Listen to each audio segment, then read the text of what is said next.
আমরা গর্বিত, নওশাদ জেলের মধ্যে আছে, আমরা গর্ববোধ করছি। কেন জানেন বললাম?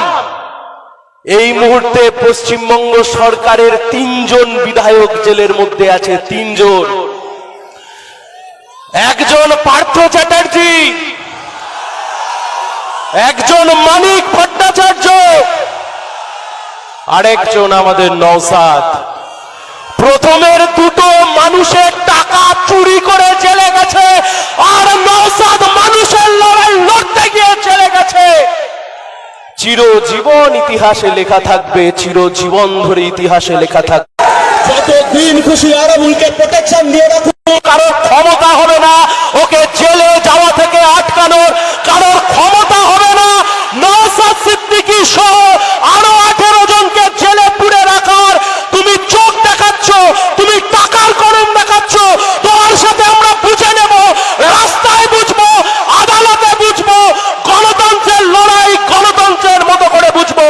অনেক হয়ে গেছে, পশ্চিম বাংলার মাটিতে অনেক আক্রমণ হয়েছে, পশ্চিম বাংলার মাটিতে অনেক অত্যাচার হয়েছে, এ বাংলার মাটিতে অন্যায় হয়েছে, জুলুম হয়েছে, বিচার চাইছে বাংলার মানুষ, বিচার করতে হবে, কেউ পার পাবে না। কেন গায়ে লাগছে? ধর্মগুরুরা কেন রাজনীতি করবে?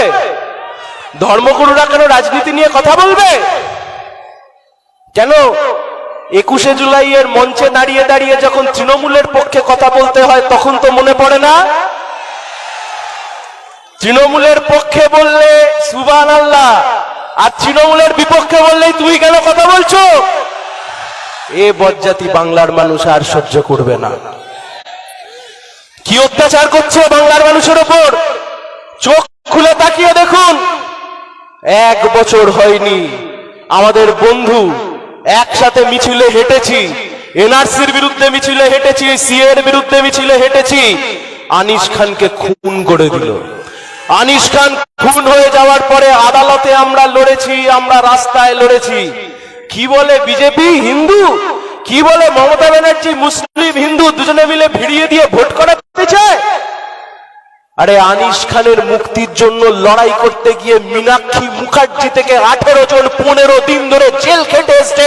এ বাংলার বুকে হিন্দু মুসলিম নিয়ে কাউকে ভাগ করা যাবে না। আমরা বাংলার মানুষরা বুঝে গেছি, এরা যতদিন হিন্দু মুসলিম করবে ততদিন বলে দিদি আর মোদি একজন কেন্দ্র আর একজন রাজ্যতে বসে থাকবে। আমার কাছে মোবাইলটা নেই, থাকলে দেখাতাম। এই তো আজ থেকে 3 মাস আগে বিজেপির নবান্ন অভিযান হলো, পুলিশের গাড়িতে আগুন লাগিয়ে দিল, দাউ দাউ করে আগুন জ্বললো। কোন বিজেপি নেতা কতদিনের জন্য জেল খেটেছে? পুলিশকে রাস্তায় ফেলে মেরেছে। কোন বিজেপির নেতা জেল খেটেছে? একজন বিজেপির নেতাও জেল খাটেনি, কারণ এই গোটা রাজ্য সরকারের টিকি বাঁধা আছে আরএসএস এর দপ্তরে। এদের ক্ষমতা নেই, এদের ক্ষমতা নেই কথা বলবার। বড় বড় কথা বলছে। কোনদিন পশ্চিম বাংলার বুকে আমরা এ দৃশ্য দেখেছি? বাংলার বুকে